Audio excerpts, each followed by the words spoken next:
Hi everyone, स्वागत है आप सभी का। आप सभी को मेरी तरफ से नव वर्ष की शुभकामनाएं। आपका ये साल मंगलमय हो। ये आपका full length mock test number 3 है। इससे पहले हम 2 मॉक टेस्ट कर चुके हैं। आप उन वीडियोस को भी रेफर कर सकते हैं।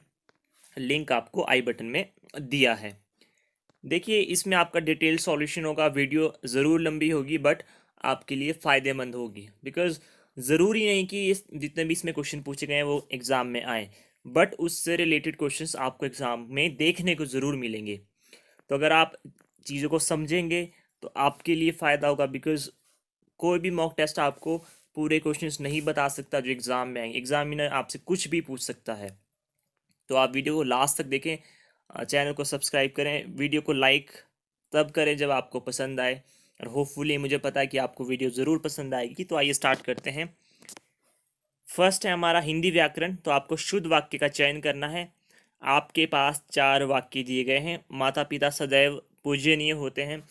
मनुष्य अक्सर शारीरिक सुख को ही महत्व देता है। प्रेमचंद के गोदान उपन्यास की यही सुंदरता है। मेरे को लौकी पसंद नहीं है। तो आपको बताना है इनमें से सही वाक्य क्या है। आपने चूज कर लिया होगा। तो देखिए, आपके पास ऑप्शंस दिए गए हैं। तो इसका जो हमारा राइट आंसर है ऑप्शन ई, कोई भी नहीं। अब देखते हैं क्यों। माता पिता सदैव पूजनीय, पूज्य नहीं होता है, यहाँ पर आएगा आपका पूजनीय। तो पहले में आपका ये एरर था। दूसरे में देखिए, यहाँ पर शारीरिक गलत लिखा है। शारीरिक आपका ऐसे लिखा जाता है। प्रेमचंद के गोदान उपन्यास की यही सुंदरता है। सुंदरता नहीं, यहाँ पर आपका विशेषता आएगा। और मेरे को लौकी पसंद नहीं है। मेरे को नहीं, मुझे लौकी पसंद नहीं है। तो आपका जो आंसर हुआ ऑप्शन ई, कोई नहीं।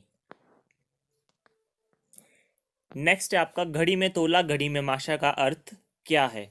तो आपके पास 4 ऑप्शन दिए हैं। बहुत ही नाजुक मिजाज, डंडी मारने में कुशल व्यापारी, ऐसा व्यापार जिसमें एक पल मुनाफा हो तो दूसरे पल कहीं नुकसान, जरा सी बात पर खुश और नाराज होना। तो इसका जो हमारा राइट आंसर है ऑप्शन 4, जरा सी बात पर खुश और नाराज होना। आपने सुना भी होगा ये।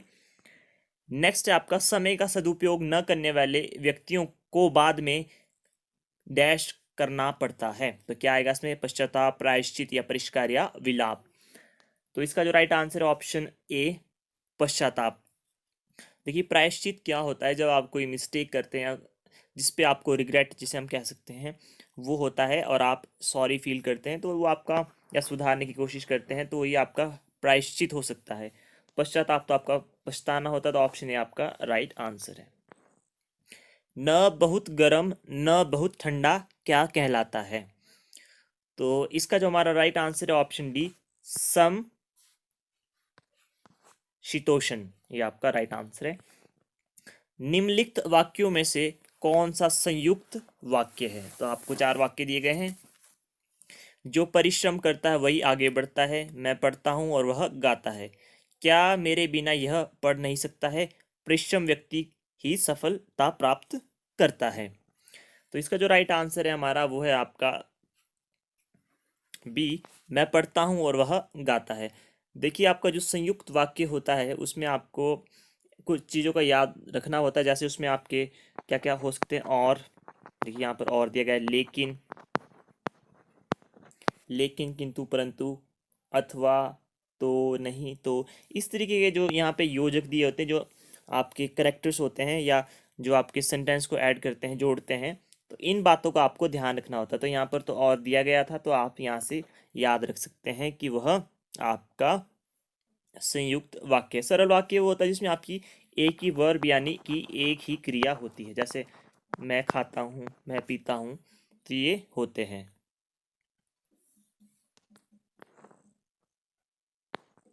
नेक्स्ट है आपका पीताम्बर में कौन सा समास है। पीताम्बर में कौन सा समास है। तो आपके पास 4 ऑप्शन दिए गए हैं। तो पीताम्बर में हमारा जो समास है वो है ऑप्शन ए, बहुव्रीहि समास। देखिए, पीताम्बर क्या होता है? पीत है अंबर जिसका, यानी कि कृष्ण भगवान को यहाँ पे पीताम्बर कहते हैं। जैसे आपके और क्या हो सकते हैं, आपके हो सकते हैं त्रिलोचन, जिनके 3 लोचन, यानी किसे कहते हैं हम, शिव को कहते हैं। मृत्युंजय, मृत्यु को जीतने वाले, जैसे शंकर हो गए। तो आप ये भी याद रख सकते हैं, जैसे लंबोदर हो गए गणेश जी, नीलकंठ हो गए शिव जी। तो आप ये याद रख सकते हैं, ये सारे ही आपके बहुव्रीहि समास होते हैं। स्वागत में उपसर्ग है। उपसर्ग आपको पता है, जो आपके स्टार्टिंग में लगते हैं। तो स्वागत में उपसर्ग है आपका ऑप्शन ए, सु। स्व नहीं होगा यहाँ पर, ऑप्शन ए आपका राइट आंसर है। उपजाऊ का विलोम शब्द क्या है? उपजाऊ का विलोम शब्द जो है आपका, वो आपका ऑप्शन सी उसर है, बंजर नहीं होगा। क्योंकि जनरली हमारे माइंड में यही आता है कि उपजाऊ और बंजर ही हमने पढ़ा होता है। आपने जो ऑप्शन सी है वो हमने रेयर ही देखा होता है। अगर आपने अच्छे से पढ़ा तो आपको पता ही है, option C is the right answer. पृथ्वी का पर्यायवाची शब्द क्या है? तो पृथ्वी का जो हमारा पर्यायवाची शब्द है वो है आपका ऑप्शन बी, मही। पशु शब्द का विशेषण क्या है? कई बार क्वेश्चन पूछा गया है। तो इसका जो हमारा राइट आंसर है, अगर आप पशु का विशेषण देखिए, ऑप्शन ए, पार्श्विक। निम्नलिखित में से किस वाक्य में अकर्मक क्रिया है? आपको पता है 2 प्रकार की क्रिया होती है, अकर्मक और सकर्मक। तो पहले इसका हम आंसर जान लेते हैं। पानी बरस रहा है, ये आपका अकर्मक क्रिया। बाकी आपकी क्या है? ये आपकी सारी सकर्मक क्रिया है। देखिए आप कैसे कर सकते हैं। मान लीजिए, क्या आपको ट्रिक रखनी होती है इसमें याद। श्याम निबंध लिखता है, मान लीजिए हम इसे देखते हैं। तो आपको क्या और को मिलाकर इस जो वाक्य को है वो चेक करना होगा। जैसे श्याम क्या लिखता है, एक सेंटेंस बन रहा है यहाँ पर, आपका एक वाक्य बन रहा है। श्याम क्या लिखता है? श्याम निबंध लिखता है। श्याम निबंध को लिखता है, ये भी एक थोड़ी सेंस बन रही है। राम किसको रुला रहा है, या क्या, ठीक है। तो ये आप कह सकते हैं राम मोहन को रुला रहा है। मैं गेहूं पिसवाता हूँ, मैं क्या पिसवाता हूँ? मैं गेहूं को पिसवाता हूँ। तो देखिए यहाँ पर हो रहा है आराम से। पानी बरस रहा है, क्या बरस रहा है? पानी बरस रहा है। बट पानी को बरस रहा है, या फिर पानी बरस को रहा है, ये कुछ आपकी सेंस नहीं बन रही है। तो ये आपकी अकर्मक क्रिया है। तो आप ऐसे याद रख सकते हैं। देखिए बहुत ही हेल्पफुल है, आपको एग्ज़ाम में बहुत हेल्प करेगी। अदरवाइज इनके फॉर्मूलाज जो हो, मतलब जो इनका एक सटीक तरीका होता है वो थोड़ा मुश्किल होता है। ये मैंने भी कहीं से देखा था, मुझे चैनल का नाम याद नहीं आ रहा है। तो आप इस तरीके से याद रख सकते हैं। तिरस्कार का आपको संधि विच्छेद बताना होगा। तो तिरस्कार का जो हमारा संधि विच्छेद है वह है आपका ऑप्शन बी, तिरह जमा कार। नेक्स्ट है आपका सही वर्तनी छांटी, मतलब शुद्ध आपका जो शब्द है आपको वो चूज करना है। तो आपका ऑप्शन सी कौन सा है? संवत। निम्नलिखित में से स्पर्श व्यंजन कौन सा है? तो आपका जो स्पर्श व्यंजन है वो है आपका छ। Option D is the right answer. तो आपके पास ये क्वेश्चन नंबर 15 और 16 है। यहाँ आपके आपको इंग्लिश में जिसे हम क्लोज टेस्ट कहते हैं, ये आपका पैसेज है। तो आत्मा अजर और डैश है, अजर और अमर है, ठीक है। ऑप्शन सी आपका इसका सही होगा। इसमें अनंत ज्ञान शक्ति और आनंद का भंडार है। तो ये भी आपका सेकंड का आपका होगा आंसर ए। अकेले ज्ञान कहना भी प्राप्त हो सकता है, क्योंकि जहां जहां ज्ञान होता है वहां पर प्रसन्नता होती है। आत्मा अमर, अजर और अमर है, उसमें अनंत ज्ञान शक्ति और आनंद का भंडार है। अकेले ज्ञान कहना भी प्राप्त हो सकता है, क्योंकि जहां ज्ञान होता है वहां प्रसन्नता होती है। तो ये था आपका हिंदी व्याकरण। अगर आपको वीडियो पसंद आ रही तो प्लीज़ लाइक करें, वीडियो को प्लीज़ शेयर करें। और बिकॉज़ यूट्यूब मेरी वीडियो तभी रेकमेंड करेगा अगर अगर आप उसे लाइक करते हैं, वीडियो को काफ़ी लंबा देखते हैं। बिकॉज़ देखिए एक ही क्वेश्चन को चूज़ करने के लिए बहुत टाइम लगता है, मॉक बनाने के लिए मुश्किल हो जाती है। बिकॉज़ क्या आपको हम ऐसा डालें जो आपके लिए इम्पॉर्टेंट है और किन कॉन्सेप्ट से आप क्वेश्चंस को सॉल्व कर सकते हैं। तो वो बहुत ज़रूरी होता है। तो प्लीज़ वीडियो को लाइक करें, चैनल को प्लीज़ सब्सक्राइब करें।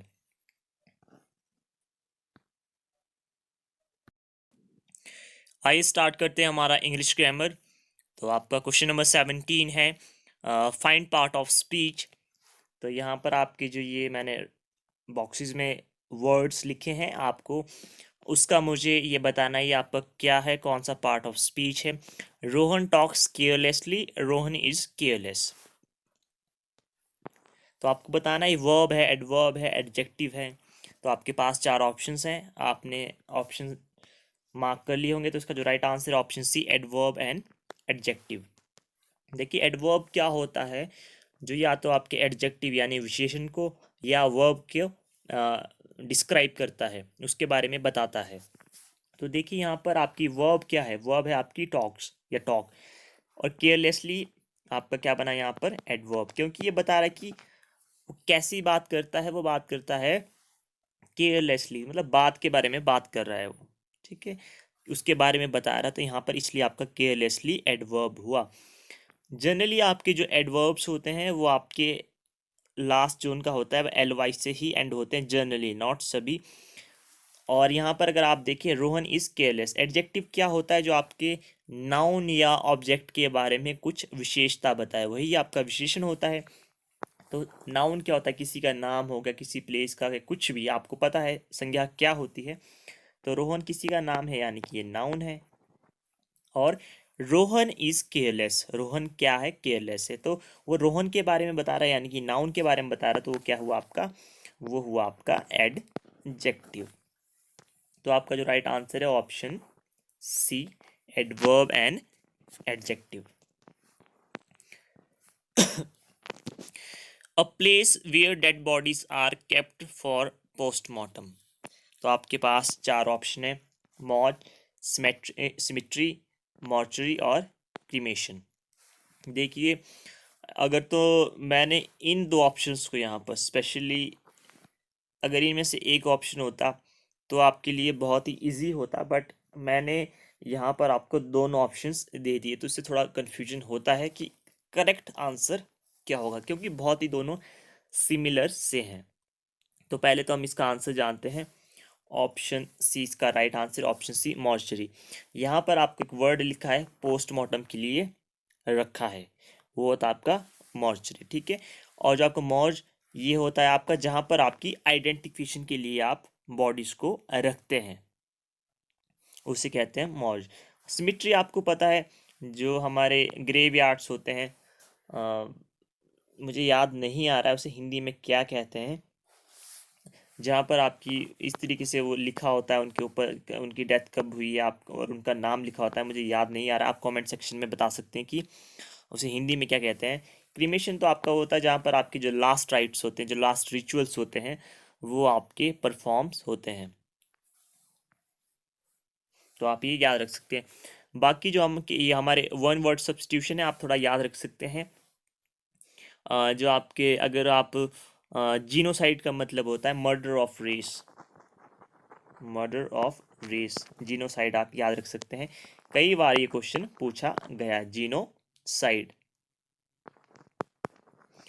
जैसे मान लीजिए रेस का मतलब है वो किसी एक, जैसे मान लीजिए अगर वो इंडियन है या नाजी हैं, जैसे हिटलर ने जैसे बहुत से लोगों को मारा था, तो उसने एक ही रेस किया, मुझे याद नहीं है उन्होंने नाजी को मारा था या किसे मारा था। तो आप, मैं सिर्फ समझाने की कोशिश कर रहा हूँ, हिस्ट्री वाइज मत जाइएगा कि मैं क्या कह रहा हूँ। मतलब एक स्पेशल जो एक कैटेगरी को जो या रेस को या कास्ट को जो लोग बिलोंग करते हैं, उन्हें कहते हैं जीनोसाइड। होमिसाइड होता है मर्डर ऑफ मैन या वेमेन। और मैट्रिसाइड, अगर आपसे पूछा जाए कभी भी, तो आपने याद रखना है मैट्रिसाइड का जो होता है वो, मैट्रिसाइड ये होता है आपका मर्डर ऑफ वंस मदर, मतलब किसी की माँ की हत्या करना। पेरिसाइड होता है, पेरिसाइड, पेरिसाइड होता है आपका अगर आप किसी के पेरेंट्स की हत्या करते हैं,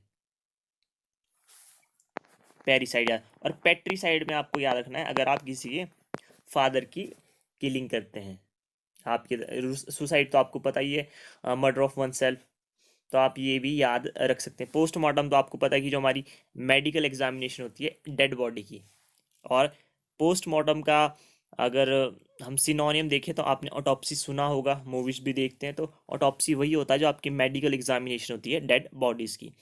देखिए इनको बताने का मतलब ये है क्योंकि एग्जाम में चीजें पूछी जाती हैं, कभी भी कुछ भी कोई भी कुछ भी पूछ सकता है।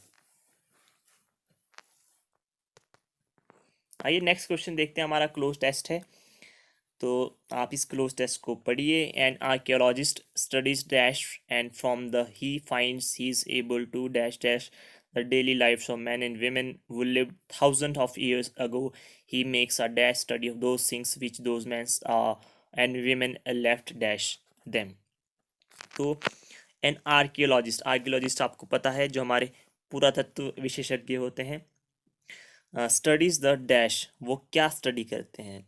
रॉक्स को कहते हैं, हिस्ट्री, पास्ट या फ्यूचर को। तो फ्यूचर नहीं हो सकता, फ्यूचर तो आपके एस्ट्रोलॉजिस्ट होते हैं, तो आपका यहाँ पर आएगा पास्ट। वो study past from the evidence, witness तो नहीं होगा, नॉलेज भी नहीं होगा मैटर्स भी नहीं होगा, एविडेंस होता आपके साक्ष्य। Evidence he finds, he is able to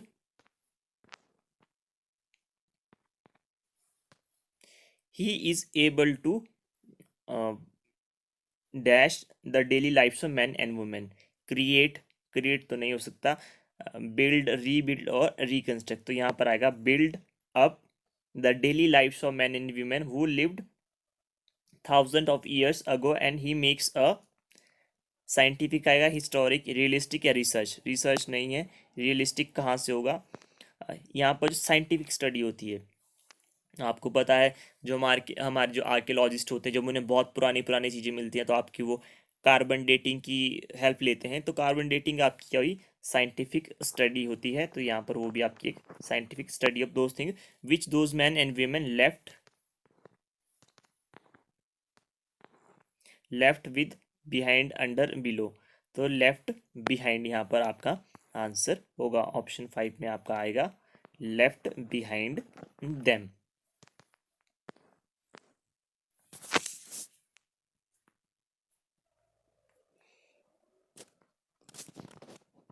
next आपका फाइंड, आपको करना है करेक्टली स्पेल्ड वर्ड। तो डेंसेस का आपको यहाँ बताना है कि करेक्ट स्पेलिंग क्या होती है। डेंसेस वो होती है जो आपके वैलिड आंसर्स होती हैं।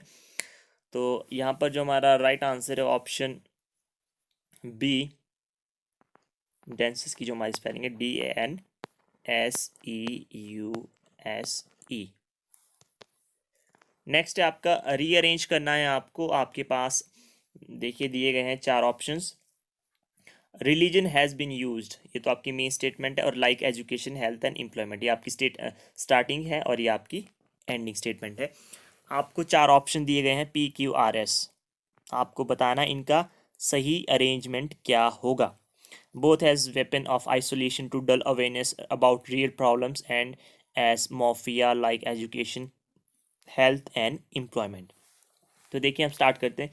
Religion has been used,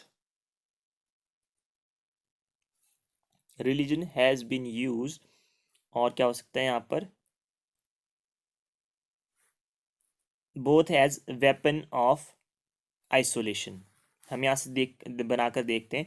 religion has been used both has weapon of isolation and, क्योंकि यहाँ पर बोथ की बात हुई है तो यहाँ पर आपको और करना ही होगा, as weapon of isolation and as mafia, P के बाद आपका बनना है एस, तो यहाँ पर ये आपका सही होने वाला है, and mafia to dull awareness about real problems like education, health and employment.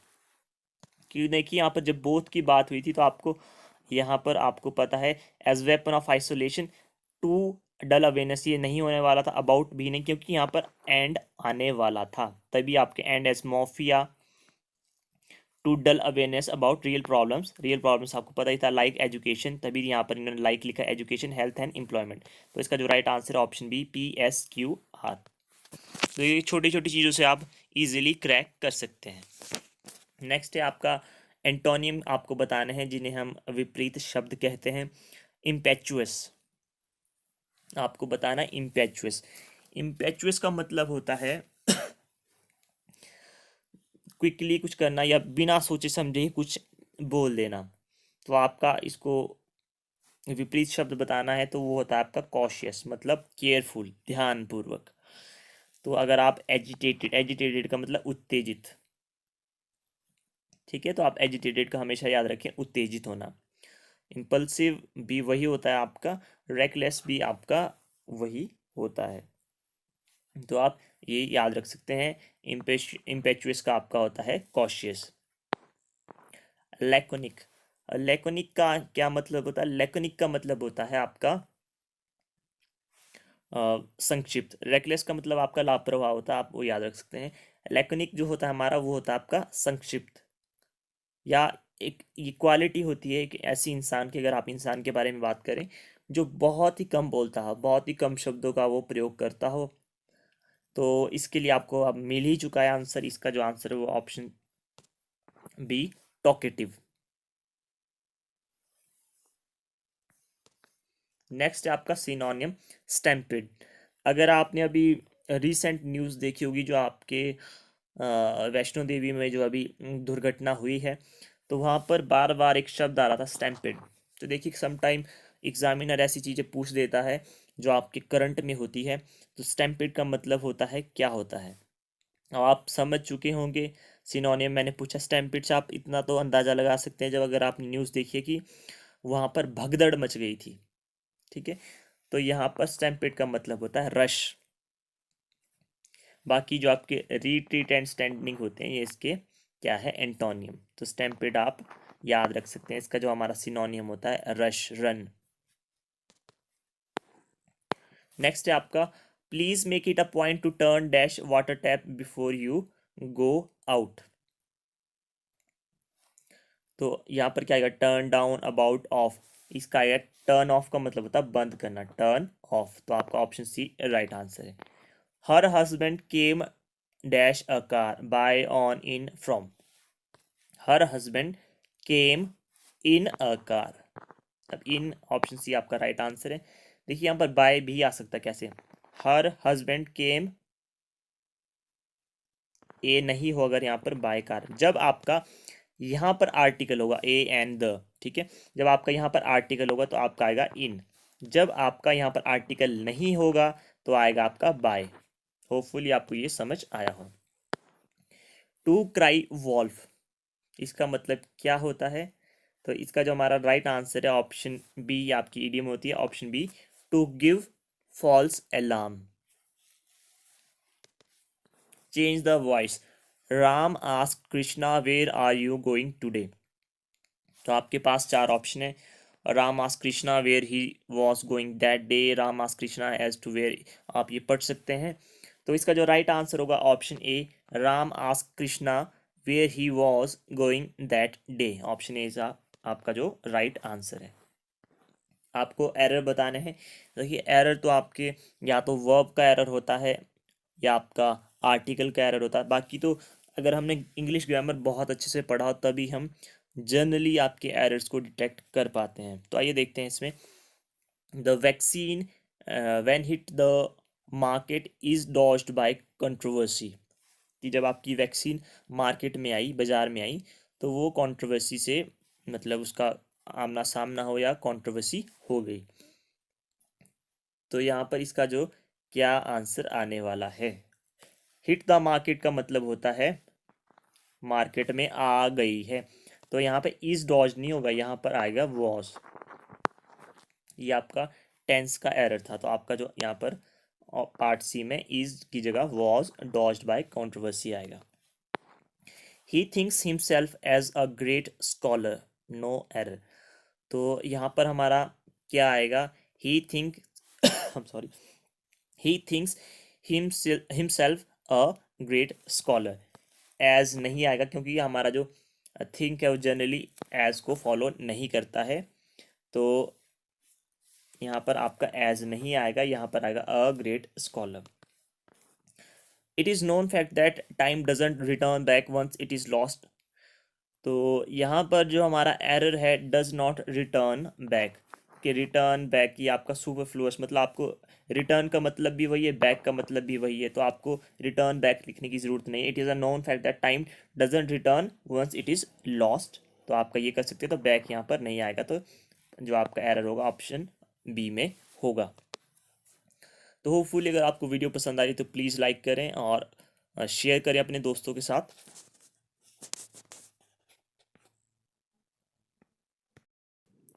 आइए स्टार्ट करते हैं हमारा एच पी जी के। देखिए आपका एच पी जी का वेटेज ज़्यादा रहने वाला है, तो आप इसकी अच्छे से तैयारी करें। फर्स्ट क्वेश्चन है हमारा, क्वेश्चन नंबर 33, शिमला से भारत छोड़ो आंदोलन का संचालन किसने किया था? तो इसका जो हमारा राइट आंसर है ऑप्शन सी, राजकुमारी अमृत कौर। देखिए राजकुमारी अमृत कौर पर प्रीवियस एग्जाम में भी क्वेश्चन बने हैं, तो आइए देखते हैं वो क्या थे हमारे। एक तो ये सबसे पहली फीमेल एमपी है, first female MP from Himachal Pradesh, तो आप ये ज़रूर याद रखें, मेंबर ऑफ पार्लियामेंट। और ये भारत की सबसे पहली स्वास्थ्य मंत्री भी रह चुकी हैं, तो आप ये ज़रूर याद रखें, आपसे पूछा जा सकता है। बाबा काशीराम के बारे में बात करते हैं, तो इन्हें हम किस नाम से जानते हैं? और पहाड़ी गांधी, तो आप ये ज़रूर याद रखें। प्राचीन मैनाक पर्वत को अब क्या कहा जाता है? इसे क्या कहा जाता है? इसे कहा जाता है अब शिवालिक। तो अगर हम बात करते हैं शिवालिक की, शिवालिक जो हमारी पहाड़ियाँ हैं, शिवालिक जो हमारी पहाड़ियाँ हैं उनकी जो औसतन जो हमारी हाइट है वो कितनी है?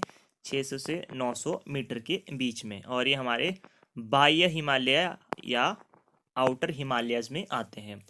बात करते हैं हमारे जो धौलाधार है, ये हमारे लघु हिमालय में आते हैं या लेसर और लोअर हिमालय में, और इसकी जो तलहटी है वहाँ पर कौन कौन से जगह है? एक तो डिस्ट्रिक्ट कांगड़ा बस्ता है और धर्मशाला, तो आप ये भी याद रख सकते हैं।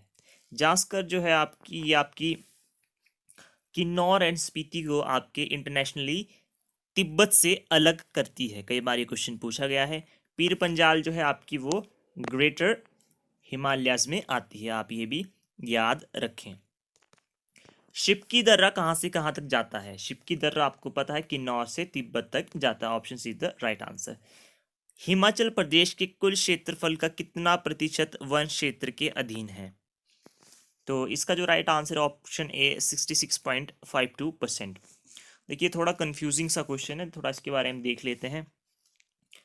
तो आपको पता है हिमाचल प्रदेश का कुल क्षेत्रफल कितना है? कई बार पूछा गया है, 55,673 स्क्वायर किलोमीटर या वर्ग किलोमीटर, ये आप देख सकते हैं 55,673। और इसके कुल जो इसका एरिया है उसके कितने पार्ट पर, कितने एरिया पर आपके वन क्षेत्र है? मतलब वो है आपका जो फॉरेस्ट एरिया है, कितना है? 37,033 स्क्वायर किलोमीटर। देखिए क्वेश्चन पूछा गया है पहले भी, और ये दोनों क्वेश्चन पूछे गए हैं। तो जब आप 55,673 है, ठीक है, तो जब इसका आप रेशियो परसेंटेज निकालती तो ये आती है आपके 66.52%। चलो ये तो आपको पता चल चुका है। अब बात करते हैं 26.40 का, ये क्या बात है? तो अगर आप बात करें, ये तो हमने कहा कि कितना एरिया आपके वन क्षेत्र के अधीन आता है, पर जो एक्चुअल एरिया है जिस पर आपके वन है वो कितना है? अगर आपसे कभी पूछा है एक्चुअल एरिया कितना है, तो वो है आपका 14,696 स्क्वायर किलोमीटर। इस पर आपके एक्चुअल में आपके वन है, और ये आपके टोटल एरिया कितना परसेंट बनता है? ये बनता है आपका 26.40%। होपफुली आप ये समझ चुके होंगे। और आपका जो ये यहाँ पर बनता है 39.68%, ये बनता है अगर आप जो हमारा 37,033 स्क्वायर किलोमीटर जो आपका एरिया है, जो वन क्षेत्र है, उसका अगर आप 14,696 यानी कि 14,696 देखें, तो उसका ये बनता है कितना? 39.68%। तो ये मैंने आपको डिटेल बता दिया, बट जनरली आपसे यही पूछा जाता है 66.52%। अगर आप किसी और एग्ज़ाम की तैयारी कर रहे हैं तो उसके लिए आपका ये बहुत हेल्पफुल हो सकता है। और अगर आप इसी तरीके से देखिए, अगर आप बात करते हैं कि सर्वाधिक वन क्षेत्र किसमें है, लाहौल स्पीति में होगा, क्योंकि लाहौल स्पीति हमारा सबसे बड़ा डिस्ट्रिक्ट है एरिया वाइज। और अगर आप सबसे कम की बात करते हैं तो हमारा हमीरपुर में है, आप ये भी याद रख सकते हैं। और अगर इसी तरीके से अगर आप फॉरेस्ट कवर जिसे हम कहते हैं वन आच्छादित क्षेत्रफल, वो है हमारा चंबा में, और सबसे कम है हमारा लाहौल स्पीति में। देखिए लाहौल स्पीति में सबसे ज़्यादा एरिया है आपका, बट वहाँ पर एक्चुअल में सबसे कम वन है, तो आप ये भी याद रख सकते हैं। और अगर आप बात करते हैं सबसे सर्वाधिक वन कहाँ पर है, तो वो है आपके सिरमौर में, और सबसे कम का है लाहौल स्पीति में। तो देखिए चारों पांचों स्टेटमेंट्स बहुत इंपॉर्टेंट है। अगर कोई एग्जामिनर इसमें से मतलब स्पेसिफिकली अगर आपको कंफ्यूज करने के लिए क्वेश्चन डाले, तो मैं कहता हूँ कि 95 to 97% पीपल उसे गलत ही करेंगे। तुक्का लग जाए वो अलग से बात है, but on the behalf of your knowledge बहुत ही मुश्किल हो जाएगा। तो नेक्स्ट बात करते हैं हमारी नेक्स्ट क्वेश्चन की। कुकटी वन्य जीव अभ्यारण्य यानी कि वाइल्ड लाइफ सेंचुरी किस जिले में है, तो ये आपकी कई बार पूछी गई है। तो ये आपकी चंबा में। देखिए चंबा में आपको क्या याद रखना है, एक तो कुकटी हो गई या कुकती, और आपकी जो गांगुल, सेंचुआ नाला, सेंचुआ नाला, आप सेंचुआ नाला भी याद रख सकते हैं क्योंकि आपको ऑब्जेक्टिव ही क्वेश्चन करना है। तो ये हो गया आपका और तुंडा, तुंडा जो आपकी वाइल्ड लाइफ सेंचुरीज है आपकी कहाँ पड़ती है, चंबा में। आपको चंबा से चार चार याद रखना है। एक तो आपकी होगी गांगुली यानी कि गांगुल, एक हो गया नाला, और एक हो गया तुंडा, और एक हो गई कुगती। ठीक है, आप ऐसे भी याद रख सकते हैं कि कुगती ने तुंडा नाला में पानी पिया किसके हाथ से, गांगुली के हाथ से। आप ऐसे भी याद रख सकते हैं। नेक्स्ट आपकी कौन सी रावी की सहायक नदी यानी कि ट्रिब्यूटरी है, तो इसका जो हमारा राइट आंसर है वो है आपका ऑप्शन बी, सयूल। अगर आप बात करते हैं सतलुज की, तो बसपा किसकी है, ये आपकी सतलुज की है। और लूणी किसकी है, लूणी आपकी ब्यास की। और पब्बर किसकी है, यमुना की। टॉन्स पब्बर आपकी किसकी है, यमुना की। तो आप ये भी याद रख सकते हैं। किस घाटी को यानी कि वैली को वीर भूमि कहा जाता है, आप सभी को पता है, कांगड़ा घाटी को। चंबा घाटी को हम कहते हैं दूध एवं शहद की घाटी। लाहौल घाटी जो है हमारी वो आलू की घाटी से नाम नाम से जानी जाती है। और कुल्लू घाटी हम देव घाटी के नाम से भी जानते हैं, यानी कि देवताओं की घाटी। महाकाली झील किस जिले में स्थित है, ये आपकी है ऑप्शन बी, चंबा जिले में आपकी महाकाली झील है। देखिए झीलों पर मैंने एक सेपरेट वीडियो बनाई है, आप उसे देख सकते हैं।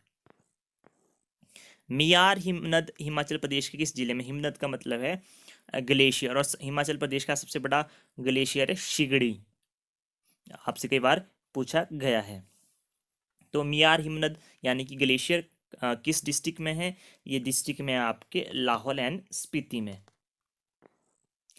हिमाचल प्रदेश के किस जिले का लिंग अनुपात सेक्स रेशियो यानी कि 1000 से कम है, तो इसका जो राइट आंसर है, देखिए अगर मैं आंसर बताऊं तो आप इजीली बता देंगे।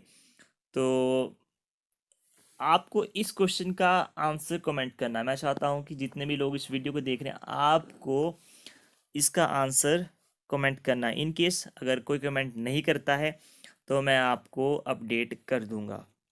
देखिए एक क्वेश्चन तो आपका भी बनता है, जब मैंने इतनी मेहनत की है तो एटलीस्ट आप भी एक क्वेश्चन को ज़रूर कमेंट करें। नेक्स्ट क्वेश्चन आपका ये आपका करंट अफेयर का क्वेश्चन है। वज्र प्रहार सैनिक अभ्यास भारत और किस अन्य देश के बीच में हुआ था 2021 में, तो ये हुआ था आपका, कई बार आपसे पूछ लिए जाते हैं मिलिट्री एक्सरसाइजेस, ये हुआ था आपके इंडिया और अमेरिका के बीच में। विश्व में सबसे बड़ी झील कौन सी है, सबसे बड़ी झील है आपकी Caspian Sea, option is the right answer. बुलंद दरवाजे किसने बनवाया था, देखिए हिस्ट्री के तो बहुत ज़्यादा क्वेश्चन है, तो होपफुली अगर मैं टाइम लगा तो मैं इस पर वीडियो बनाऊंगा ताकि आपके सारे टॉपिक्स कवर हो जाए। तो जो हमारा बुलंद दरवाज़ा था वो किसने बनाया था? बुलंद दरवाज़ा आपके अकबर ने बनाया था। भारत के संविधान के किस भाग को मैग्ना कार्टा कहा जाता है? तो किस भाग को मैग्ना कार्टा कहते हैं हम? भाग 3 में। भाग 3 में आपके फंडामेंटल राइट्स आते हैं, तो आप ये भी याद रख सकते हैं। जो भाग 1 है आपका, यहाँ पर आपके स्टेट एंड यूनियन टेरिटरीज आती हैं, और भाग 4 में आपके आता है DPSP। मुझे याद नहीं है इसे हिंदी में क्या कहते हैं DPSP को। हिमाचल के किस व्यक्ति को पद्मश्री 2021 के पुरस्कार से सम्मानित किया गया? तो देखिए इसके मल्टी आंसर्स हैं। मैं इस आंसर को लिखना नहीं चाहता था बट मैंने ये लिख दिया, तो मुझे दूसरा क्वेश्चन जो एक्चुअली मुझे ऐड करना था वो मैंने ऐड किया। एक तो आपके कंगना रनौत को मिला है 2021 का, और जो मेरा मेन फोकस था वो था करतार पारस राम जी है, इन्हें भी हमारे 2021 में पद्मश्री से सम्मानित किया गया। तो आप ये ज़रूर याद रखें, ये वाला डेफिनेटली ये क्वेश्चन बन सकता है, किसी न किसी एग्ज़ाम में ज़रूर पूछा जाएगा। कौन मिस वर्ल्ड नहीं है? ये क्वेश्चन पूछने के चांसेस मैक्सिमम है, क्योंकि बहुत ही रेयर इवेंट्स ऐसे देखने को मिले जब मिस यूनिवर्स या सॉरी मिस वर्ल्ड यहाँ पर लिखा है। देखिए मैं भी गलती कर बैठा था, कौन मिस वर्ल्ड नहीं है। तो आपके पास मैंने 3 ही ऑप्शन लिखे हैं यहाँ पर, हरनाज कौर संधू, रीता फारिया, ऐश्वर्या राय बच्चन। रीता फारिया आपकी सबसे पहली मिस वर्ल्ड थी, याद रखें, और ऐश्वर्या राय बच्चन ये भी रह चुकी हैं। हरनाज कौर संधू आपकी मिस वर्ल्ड नहीं है, ये आपकी मिस यूनिवर्स है, मिस यूनिवर्स है 2021 की। और ये क्वेश्चन बनेगा कि 2021 का मिस यूनिवर्स का खिताब किसने जीता है, तो आप ज़रूर याद रखें हरनाज कौर संधू, आपको पता भी होगा।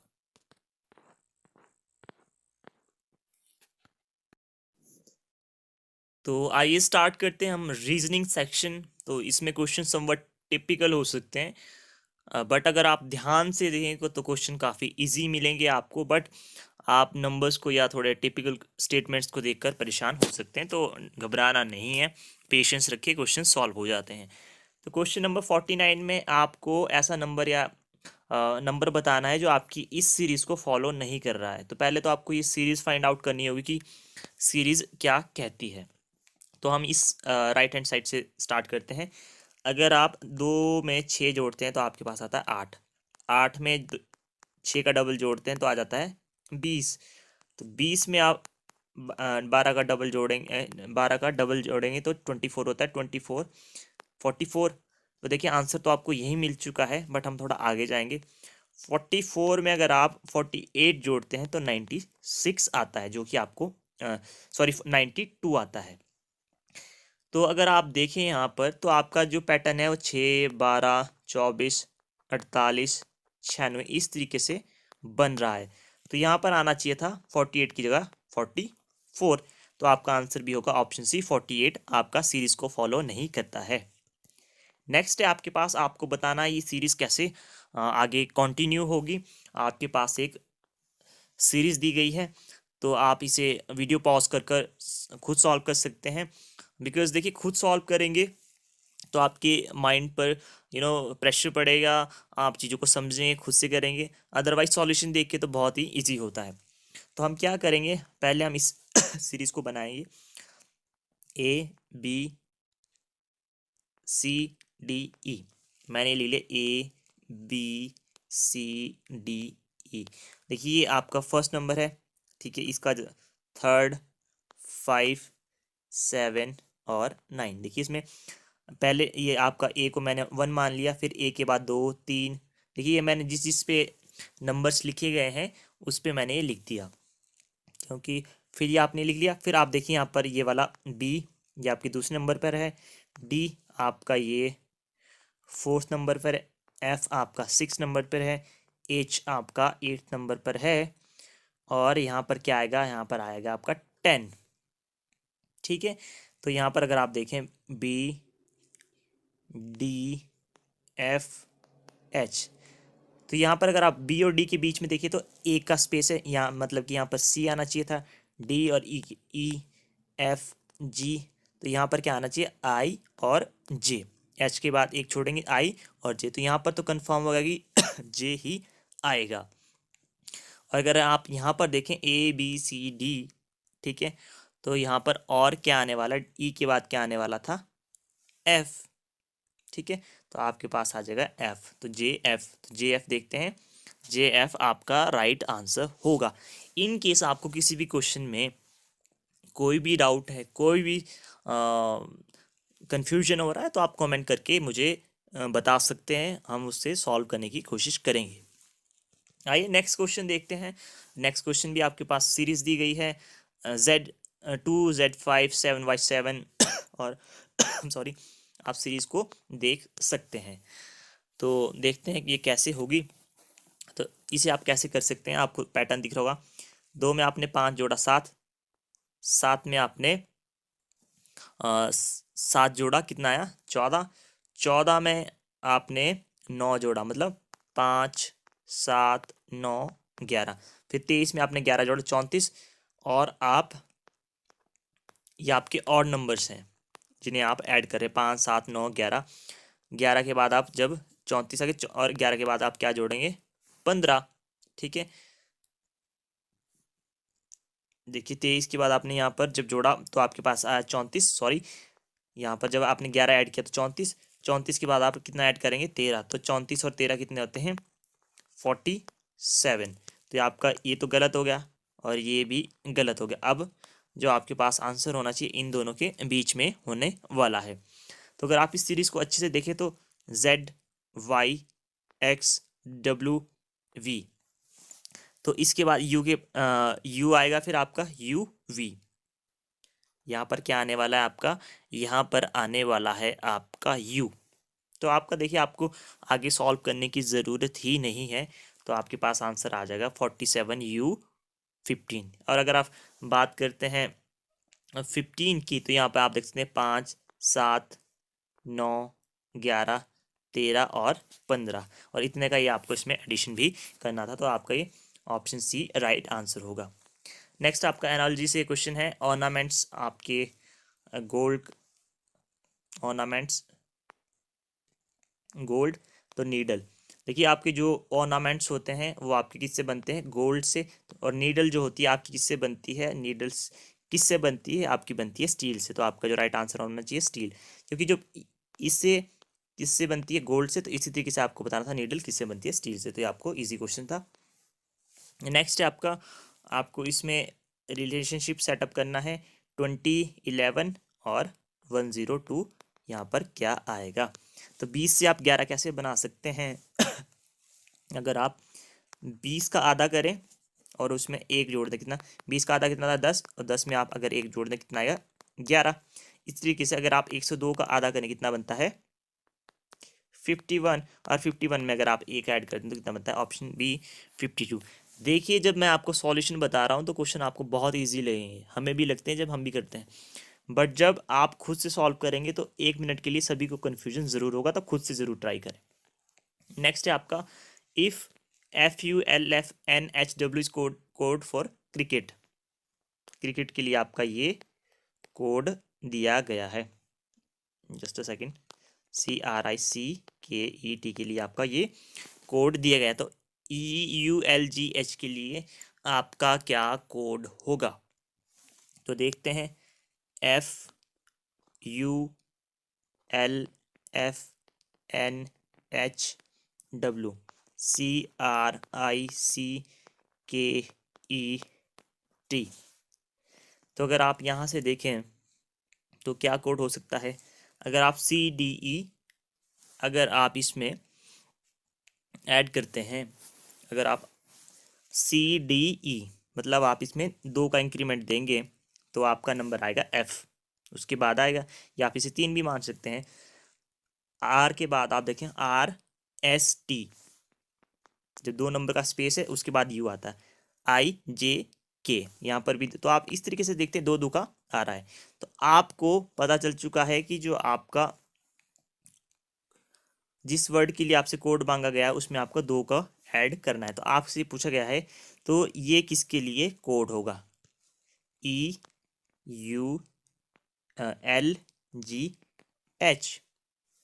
तो मैंने आपको कहा था कि 2 का एडिशन होना चाहिए।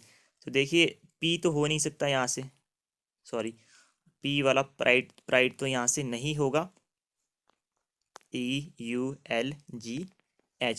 अब देखते हैं हम यहाँ पर सब BB, तो यहाँ से आपको कंफर्म हो गया CDE।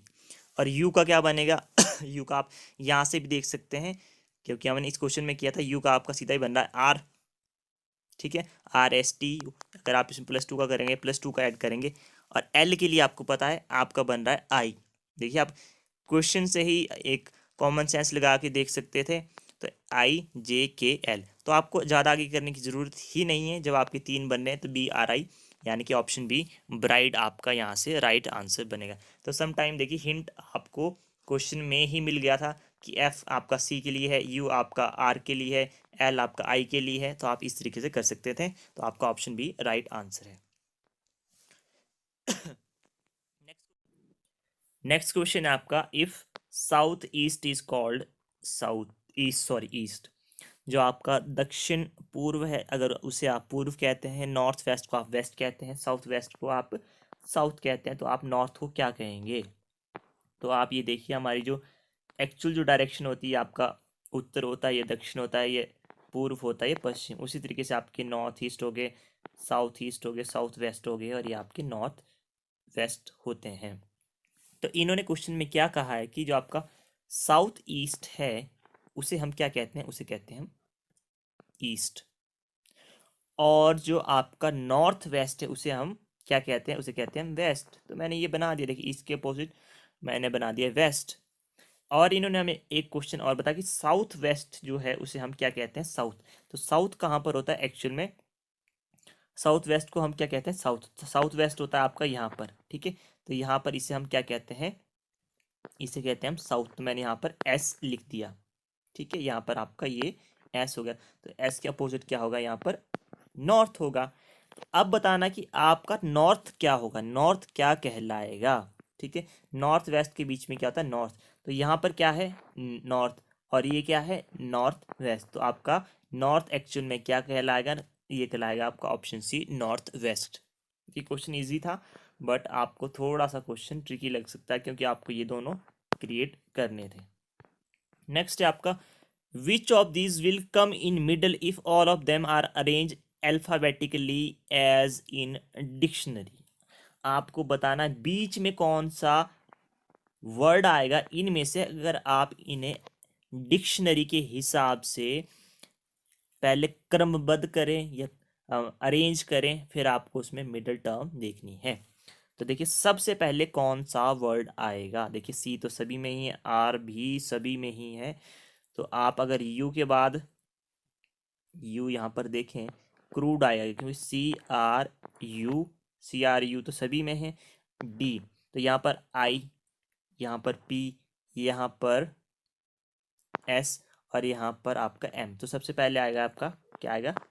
क्रूड। आप होपफुली समझ गए होंगे कि किस तरीके से हम देख रहे हैं। क्रूड के बाद आएगा हमारा, डी के बाद आता है हमारा आई, यानी कि क्रूज, ठीक है। फिर आई, आपने फोर्थ लेटर देखते रहे आप, डी के बाद आई, फिर उसके बाद क्या आएगा आपके पास? उसके बाद आएगा आपके पास, आई के बाद आएगा एम, क्रम, CRUMB, ठीक है। फिर उसके बाद आपके पास क्या आएगा? देखिए उसके बाद आपके पास बचते हैं, आपको आगे करने की ज़्यादा ज़रूरत भी नहीं है, बट मैं आपको बता देता हूँ। उसके बाद आपके पास आएगा क्रपर, CRUPPR, फिर लास्ट में आएगा आपका क्रू, SAD, क्रूसेड। तो अगर आप इसके देखिए कितने लेटर हैं आपके पास, सॉरी कितने वर्ड हैं आपके पास? है 5। तो आपका जो मिडल टर्म होगी वो होगी आपकी CRUMB, क्रम। तो आपका जो राइट आंसर होगा ऑप्शन ई आपका सही आंसर होगा। Find out how many such pairs of letter are there in the given word, which each of which has many letter between them in word है, ठीक है। मैं आपको क्वेश्चन समझाता हूँ। ये क्वेश्चन आपके क्लर्क एग्जामिनेशन में पूछा गया था, समवट सिमिलर ये क्वेश्चन नहीं था, बट सेम थीम यही क्वेश्चन थी, और मैक्सिमम लोग उसे कंफ्यूज और गलत करके आए होंगे, क्योंकि ऐसा क्वेश्चन आज तक उन्होंने पहले पूछा ही नहीं था। तो क्वेश्चन क्या कहता है कि जो आपके पास ये वर्ड दिया गया है डेकोरेट, मैंने करवाया भी इस तरीके का क्वेश्चन, मैंने सॉल्व किया था क्वेश्चन पेपर। डेकोरेट में जो आपके पास, ठीक है, ऐसे ही जो आपके सच में इंग्लिश अल्फ़ाबेट के आते हैं, जैसे डी के बाद क्या आता है आपके पास, ई। ठीक है, तो आपको बताना है जो डेकोरेट वर्ड है, ठीक है, उसमें कितने ऐसे पेयर्स बनते हैं जो सच में आपके आपके जो लेटर्स या आपकी जो वर्णमाला है, अल्फ़ाबेट सीरीज है, उसमें भी वो सही बनते हैं उसी तरीके से, और इसमें भी वो उसी तरीके से बन रहे हैं। हम सॉल्यूशन देखते हैं, फिर आपको ज़्यादा अच्छे से समझ आएगा। तो हम क्या करते हैं, मैंने यहाँ लिख दिया डी ई, डी ई। ठीक है, देखिए इंग्लिश के जो हमारे अल्फ़ाबेट्स है उसके बाद डी के बाद क्या आता है, ई। डी के बाद क्या आता है, ई।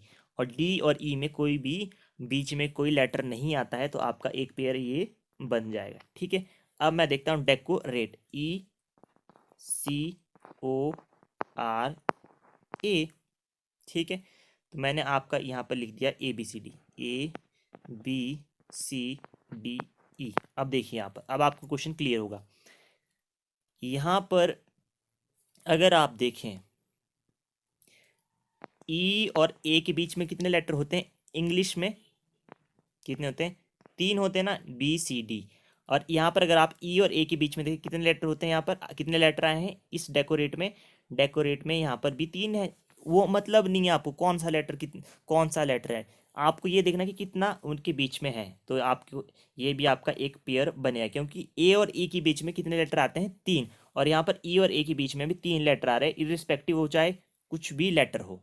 तो एक पेयर बन गया आपका, ये 2 पेयर हो गए। ठीक, फिर हम देखते हैं डेकोरेट, आर ए टी। ठीक है, तो मैंने लिखा आर एस टी, इंग्लिश में तो आर एस टी होता है, तो यहाँ पर आर और टी के बीच में सिर्फ एक लेटर है और यहाँ पर भी एक लेटर है। आपको ये लेटर नहीं देखना है कि क्या है, बस आपको ये देखना है कि उनके बीच में कितना गैप है, तो एक आपका ये बनेगा।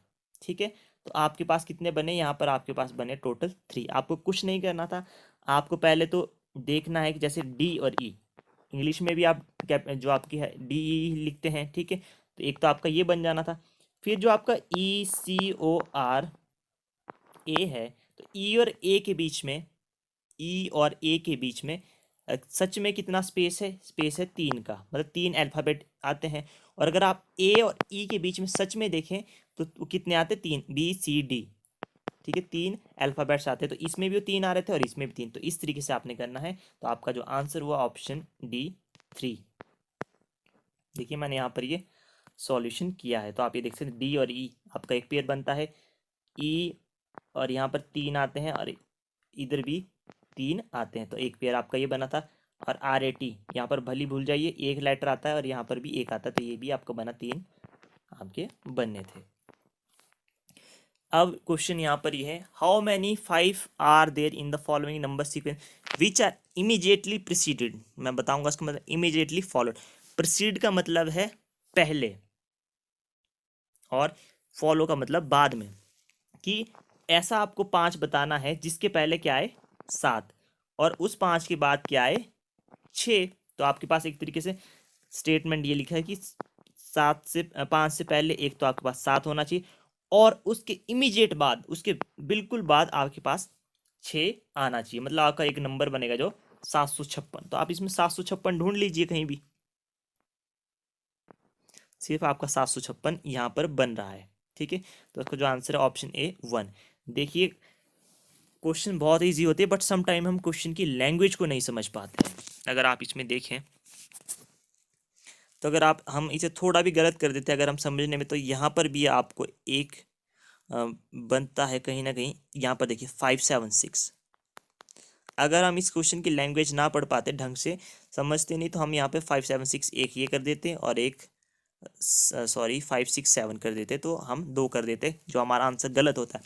यहाँ पर आंसर क्वेश्चन क्या था कि आपको ऐसा 5 ढूंढना है इस सीरीज में जिसके पहले क्या आता हो, 7, प्रेसिडेंट का मतलब पहले, और इमीडिएटली 5 के बाद क्या आता हो, 6। तो 756 आपके पास एक तरीके से क्वेश्चन का स्टेटमेंट बनी, तो 756 जब आपने यहाँ ढूंढा तो आपके पास सिर्फ एक इसका राइट आंसर होगा।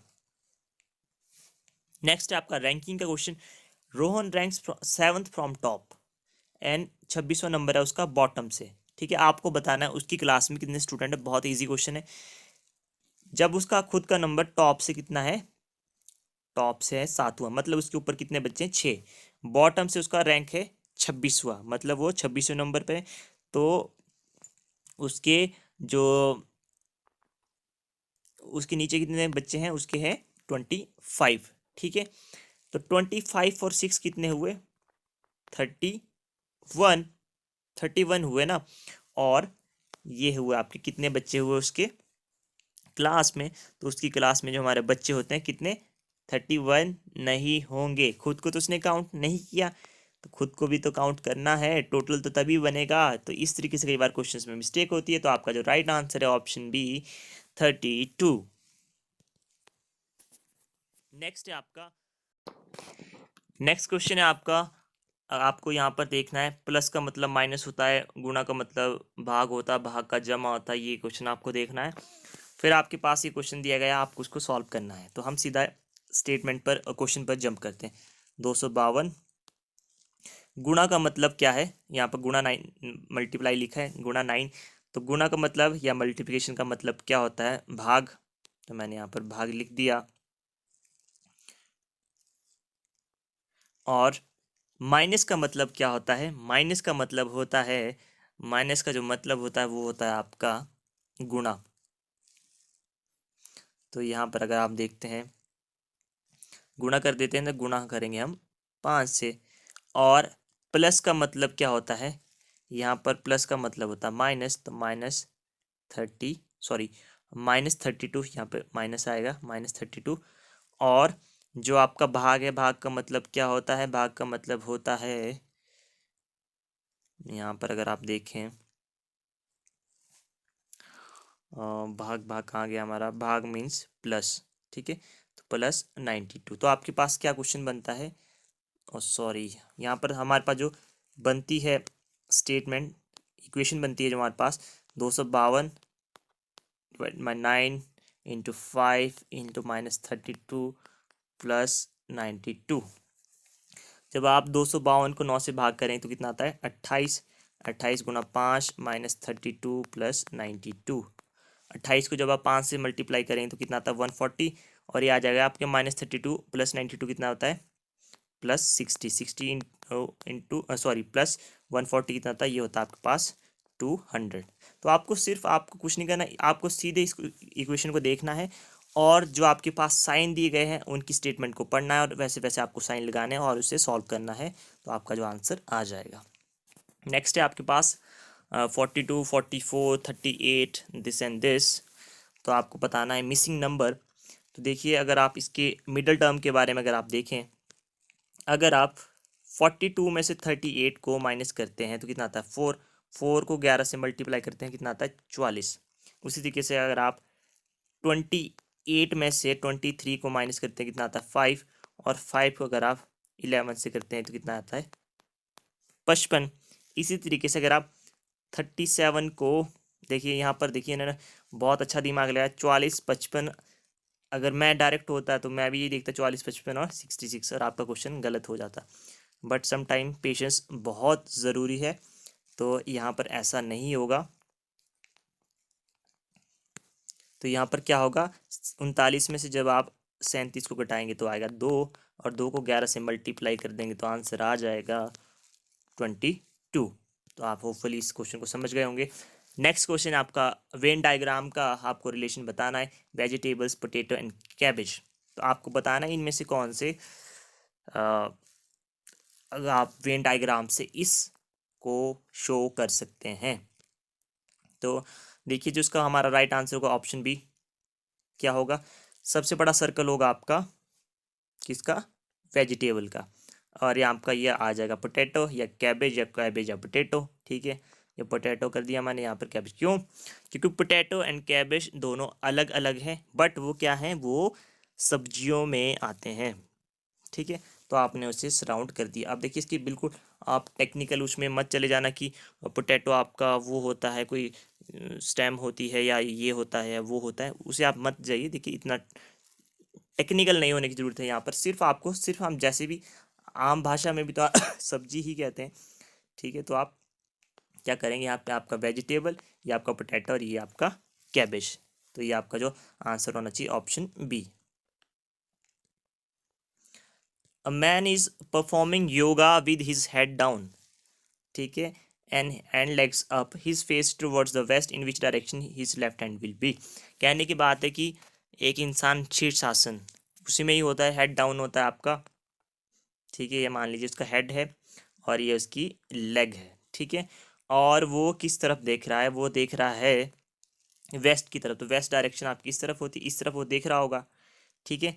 तो आपको बताना है उसका जो लेफ्ट हैंड है वो किस डायरेक्शन में होगा, ठीक है। तो अगर आप उसे विजुअलाइज करेंगे, ठीक है, तो उसका जो हमारा लेफ्ट हैंड किस साइड को होगा, ठीक है। तो उसका जो लेफ्ट हैंड है वो आपका नॉर्थ डायरेक्शन में होगा। मैं यहाँ पर आपको वीडियो सॉरी इमेज लगाऊंगा तो आपको उससे क्वेश्चन बिल्कुल क्लियर हो जाएगा। हो सकता है आप सोच रहे होंगे कि उसका जो हमारा लेफ्ट हैंड साइड है वो ईस्ट में होगा। नहीं नहीं नहीं, इसका जो राइट आंसर है ऑप्शन ए नॉर्थ में होगा। जब वीडियो आपको मैं फोटो यहाँ पर पेस्ट करूँगा तो आप समझ जाएंगे। तो ये थे आपके रीजनिंग के क्वेश्चंस, होपफुली आपको पसंद आया हो। तो आप अपना स्कोर प्लीज़ हमें शेयर कमेंट सेक्शन में ज़रूर शेयर करें। जो भी आपकी क्वेरी है वो भी प्लीज़ शेयर करें। देखिए, टेस्ट बनाने में बहुत मेहनत लगती है, तो मैं इतना आपसे एक्सपेक्ट करता हूँ कि आप अपना स्कोर हमसे ज़रूर शेयर करेंगे। आपके कुछ सजेशन है वो भी प्लीज़ आप ज़रूर बताएं। नेक्स्ट है आपका जनरल साइंस से, तो आइए देखते हैं।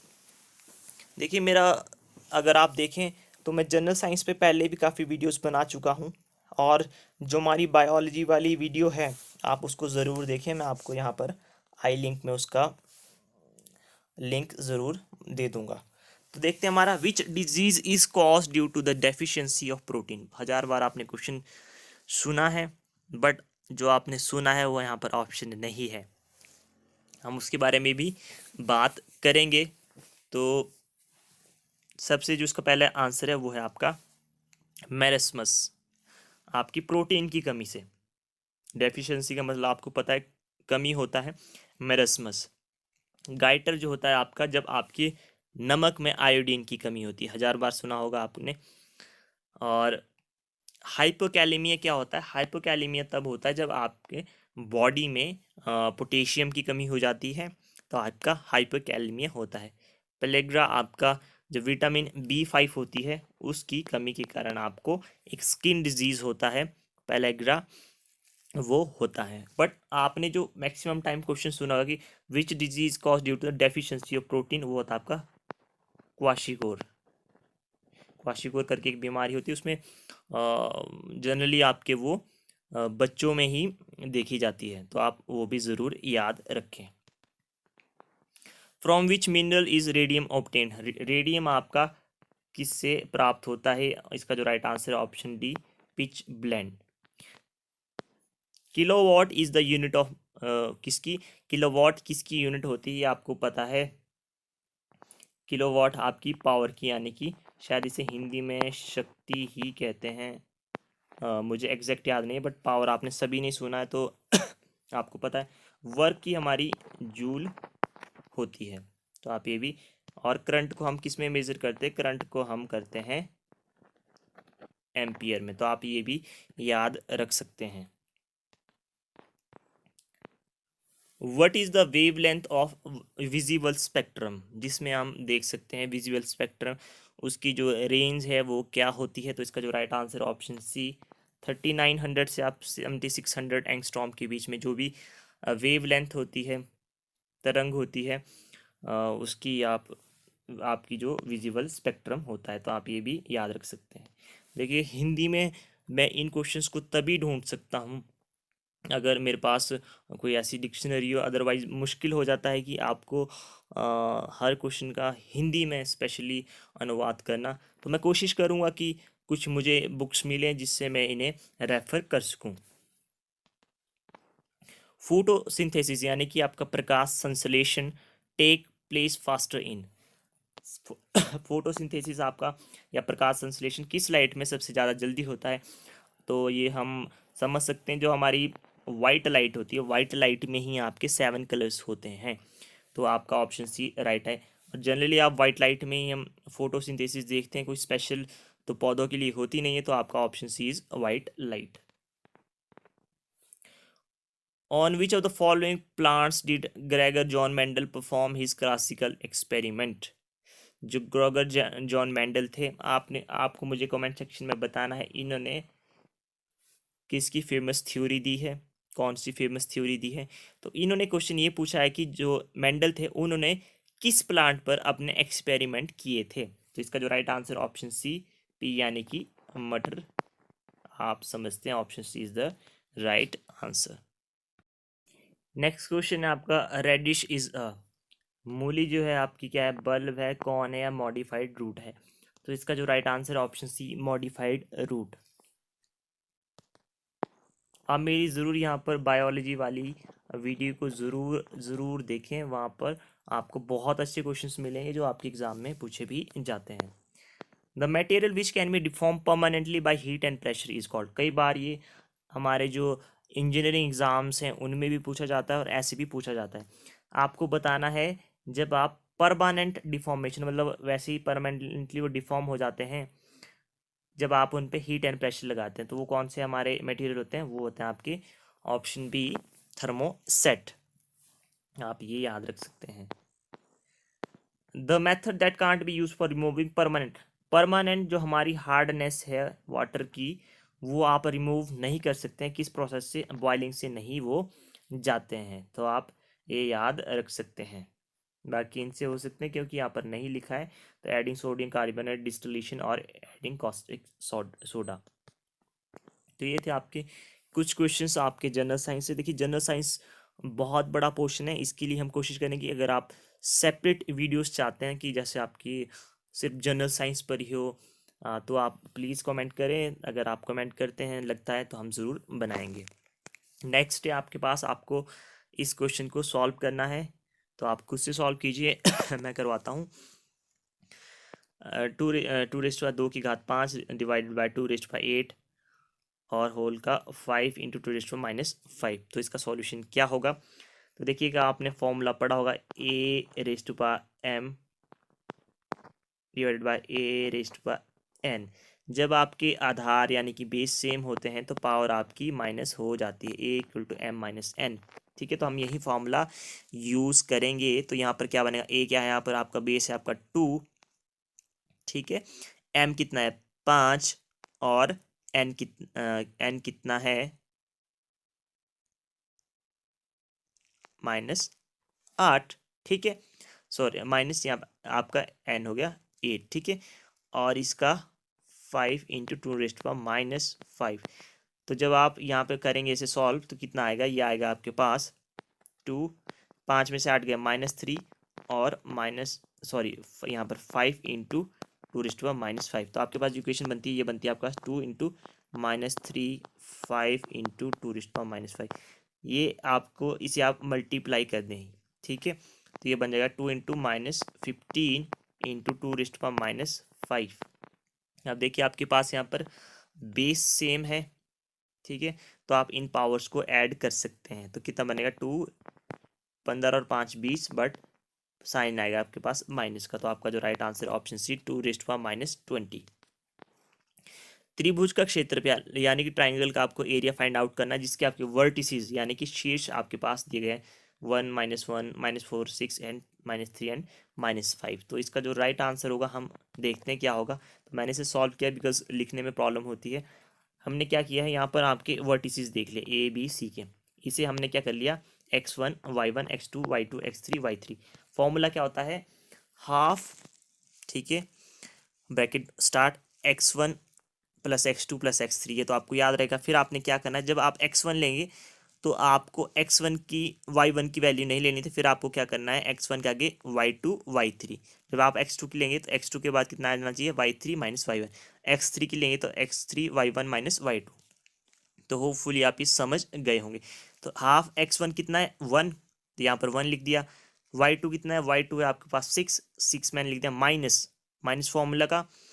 और यहाँ पर जो हमारा y3 कितना y3 है -5, तो यहाँ पर मैंने -5 लिया प्लस x2 कितना है -4, फिर ब्रैकेट, और आपके y3 कितना -5 -5 माइनस, ये आपका फॉर्मूला का है, और ये -y1 -1, ठीक है। इस तरीके से हमने ये किया। तो जब आप इसे सॉल्व करेंगे ये बन जाएगा 6 + 5 कितना, क्योंकि माइनस माइनस प्लस 11, और यहाँ पर -5 + 1 ये बनेगा -4, और -4 को आप -4 से मल्टीप्लाई करेंगे तो 16, और यहाँ पर कितना होगा 6 -1 -6 ये बन जाएगा -7, और -7 को आप -3 से मल्टीप्लाई करेंगे ये बनेगा 21, ठीक है। तो ये बन जाएगा। तो 11 और 16 कितने होते हैं 11 और 16 होते हैं आपके 27, 27 और 21 कितने होते हैं, ये होते हैं आपके 48, 48 को जब आप 2 से डिवाइड करें तो कितना आएगा आपके पास 24। तो आपका जो आंसर है वो कितना आ जाएगा 24। तो आप इस क्वेश्चन को जरूर, इस फॉर्मूले को जरूर याद रखें, बिकॉज क्वेश्चन आपसे पूछा जा सकता है कोऑर्डिनेट ज्योमेट्री से। नेक्स्ट क्वेश्चन है आपका, नेक्स्ट क्वेश्चन है आपका, एक रेलगाड़ी यानी कि ट्रेन आपकी एक स्पीड से चलती है और उसे 360 किलोमीटर की दूरी यानी कि डिस्टेंस ट्रेवल करना है। अगर आप उसकी स्पीड में, जो भी उसकी स्पीड है जो आपको पता नहीं है, अगर आप उसमें 5 किलोमीटर पर आवर की स्पीड और बढ़ा देते हैं तो वो उसी यात्रा को 360 किलोमीटर को ट्रैवल करने में 1 घंटा कम लेगी। तो आपको बताना कि रेलगाड़ी की चाल क्या है जब आपने उसमें 5 किलोमीटर की इंक्रीमेंट या बढ़ोतरी नहीं की है। अगर देखिए आप 10th स्टैंडर्ड में होते, अगर आपको ये क्वेश्चन होता, उसी बुक से मैंने लिया है, तो आपको XYZ करना पड़ता और क्वेश्चन टफ हो जाता। तो यहाँ पर आप बाय ऑप्शंस कर सकते हैं। कैसे, आपको 2 चीज़ें याद रखनी है। एक कि जब आपने एक टाइम का फंडा आपको याद रखना होगा, यहाँ पर डिस्टेंस का, मान लीजिए आपके पास डिस्टेंस तो आपको दिया है 360 किलोमीटर। अब मुझे चाल यहाँ पर पता करनी है। तो मान लीजिए मैंने कहा कि जो चाल है वो मान लीजिए 40 है, ठीक है। तो मैंने कैंसिल किया, टाइम कितना आ गया, टाइम आ गया 9 घंटे, 9 घंटे टाइम आ गया। तो यहाँ पर अगर मैंने कहा है कि अगर मैं 40 में 5 की बढ़ोतरी कर देता हूँ, ठीक है, ये आपकी एक स्टेटमेंट होगी। तो मैंने 360 को 45 से किया, ठीक है। तो ये आपका कितने पे जाएगा, तो ये आपका जाएगा 5 6, ये आपका चला जाएगा 6 8, 8 पे ये चला जाएगा, ठीक है। 8 पर ये कंप्लीट चला जाएगा। तो आपके पास देखिए आंसर बन रहा है। जब आपने 40 की स्पीड थी तो आपको लगे 9 घंटे, बट आपने उसमें 5 की स्पीड और बढ़ा दी तो आपको कितना टाइम लगा, 8। और यही तो कहा है कि जब वो 5 किलोमीटर की आप स्पीड बढ़ाते तो आपका उसी यात्रा को तय करने में कितना टाइम कम लगता है, 1 घंटा। तो यहाँ पर 9 से जब आप 8 करेंगे तो आपका 1 घंटे का ही तो डिफरेंस आया। बट आपको आंसर क्या मार्क करना है, आंसर आपको ए करना है। क्यों? क्योंकि आपने इसी में ही तो इंक्रीमेंट किया है और आपकी रेलगाड़ी की यही चाल है। वो तो उन्होंने कहा कि अगर आप 5 ऐड कर देते हैं तो ऑप्शन ए आपका राइट आंसर होगा। अब हमने देखिए इन दो से तो पता लगा लिया, ठीक है। अब हम कोशिश करते हैं कि जो हमारा 50 है, मान लीजिए, तो हमें आंसर पता था, ठीक है, मुझे तो पता था, आपको मैंने समझा दिया।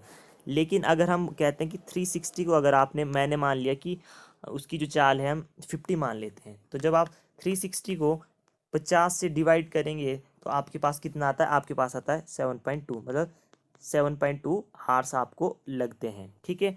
अब मैंने इस 50 में 5 का इंक्रीमेंट कर दिया, तो अब मैं क्या करूँगा, 360 को 55 से भाग करूँगा तो मेरे पास कितना आता है, मेरे पास आता है 6.55, ठीक है।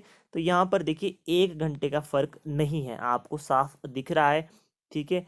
ये आपके नियरली 6.5 घंटे हैं, ये आपका 7.2 आवर्स है, ठीक है। तो यहाँ पर आपका 1 घंटे का फ़र्क नहीं है, तो आपका जो राइट आंसर है वो ऑप्शन ए 40 है। तो देखिए आप कुछ क्वेश्चंस को सिर्फ अपने कॉमन सेंस पर ही सॉल्व कर सकते हैं, ठीक है। फॉर्मूला ज़रूरी नहीं होता, क्योंकि वहाँ पर आपसे कोई नहीं पूछने वाला है, बस आपको थोड़ा ध्यान रखना है।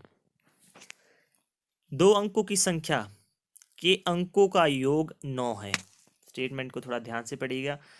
इस संख्या का 9 गुना संख्या के अंकों को पलटने से बनी संख्या का 2 गुना है। संख्या को आपने ज्ञात करना है। आपके पास 2 डिजिट दिए गए हैं और उनसे जो एक नंबर बनता है उसका, उन डिजिट के जो टोटल है वो सम है वो कितना 9 है। तो यहाँ पर सभी में देखिए सम बनना 3 6 9 5 4 9 1 और 8 9 2 7। तो इतना तो आपको पता है कि 4 ऑप्शंस में से आंसर तो एक ही से। इस संख्या का 9 गुना, जो भी ये संख्या है उस संख्या के अंकों को पलटने से बनी संख्या का 2 गुना होगा। तो आपको उस संख्या को ज्ञात करना है। तो देखिए इसका जो राइट आंसर है वो है आपका ऑप्शन सी 1 और 8। अब देखते हैं इस क्वेश्चन को ये सिर्फ कैसे सेटिस्फाई करता है। दो संख्याओं की योग, ये तो आपको देखिए 1 और 8 कितना होता है 9।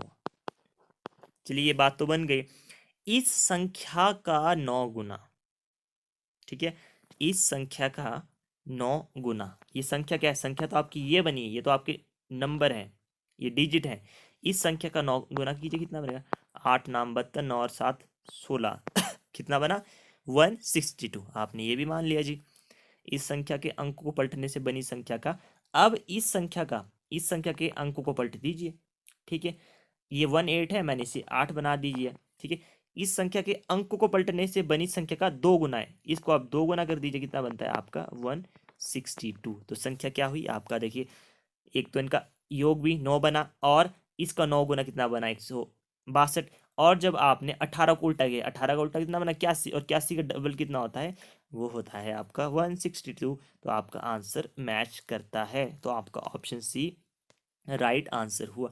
तो सम टाइम आप क्वेश्चंस को ऐसे भी सॉल्व कर सकते हैं और आपका आंसर सही होगा।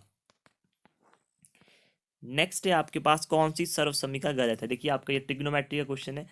तो आपको पता है कॉस स्क्वायर थीटा या cos square A plus sine square A 1 होता है। 1 plus tangent square A equal to secant square A, ये कई बार एग्जाम में पूछे जाते हैं, बहुत इंपॉर्टेंट है। Cot square A plus 1 equal to cosecant square A, ये भी आपका सही है। तो जो आपका गलत है ये आपका ऑप्शन डी यहाँ पर आंसर होगा।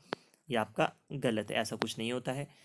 8 के प्रथम 15 गुणजों का योग, जो आपकी 8 है उसके फर्स्ट 15 जो आपके मल्टीपल्स हैं उसका आपको सम करके बताना है। तो आपका सम का फॉर्मूला क्या होता है आपको मैंने कई बार करवाया है, जो आपका एपी और जीपी है, और बहुत ही इजी क्वेश्चन है, आपको आना चाहिए। तो सम का जो फॉर्मूला है वो आपका S N equal to N by two 2a plus N minus 1 into D. तो यहाँ पर आपको पता है 8 के प्रथम 15 गुना, तो 8 का क्या होगा 8 16 24, ठीक है।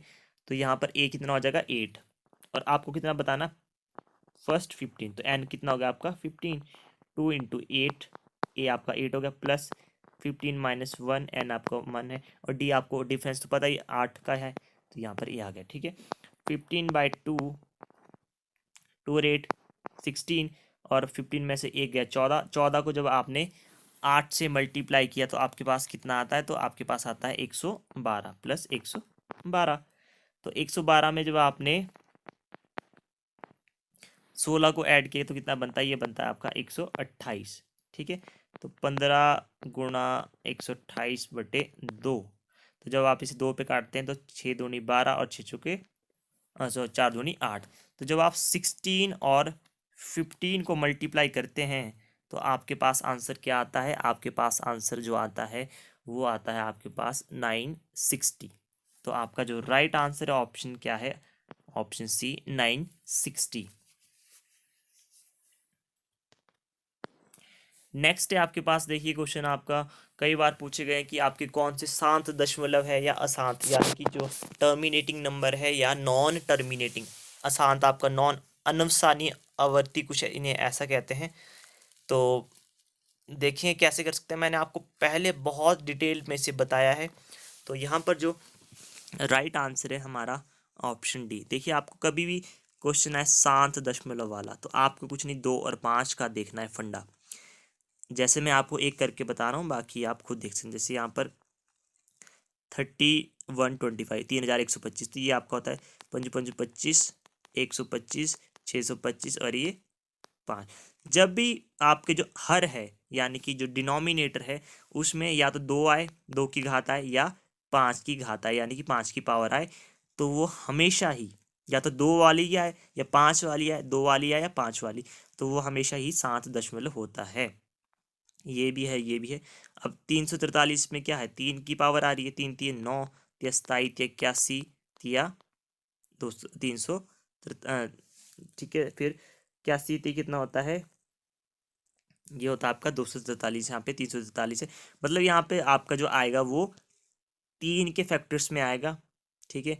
या फिर आप 7 के फैक्टर्स में निकाल सकते हैं। तो जब आपका 3 या 7 का, या 2 और 5 को छोड़ के जब भी जो भी आपका आएगा वो आपका क्या होगा, वो होगा आपका अशांत दशमलव। तो यहाँ पर आपका जो आंसर है वो डी होगा। ये मैं पहले करवा चुका हूँ, आपने वीडियोस में देखा होगा।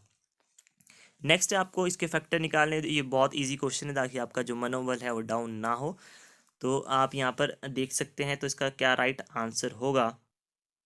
तो हम देखते हैं, X square minus 2x minus 8 equal to 0। तो क्या होगा, फर्स्ट और लास्ट को हम मल्टीप्लाई करते हैं, तो हमारे पास आना चाहिए, माइनस करके आना चाहिए 2, और क्या बन सकता है यहाँ पर, ये बन सकता है -4x plus 2x minus 8 equal to 0। क्योंकि देखिए, जब -8 आपको चाहिए तो कैसे बन सकता है, -4 इंटू 2 करें, तो यहाँ से आप x कॉमन ले लीजिए, x माइनस 4, ठीक है, और प्लस 2 कॉमन ले लीजिए, यहाँ पर क्या बचता है, x माइनस 4। तो x माइनस 4 इक्वल टू 0, और x प्लस 2 इक्वल टू 0। तो यहाँ से x इक्वल टू 4 आएगा, और x इक्वल टू -2 आएगा, ठीक है। तो आपके पास राइट आंसर क्या होगा, आपके पास जो राइट आंसर होगा वो होगा आपके पास ऑप्शन बी, -2 एंड -4 आपका राइट आंसर होगा।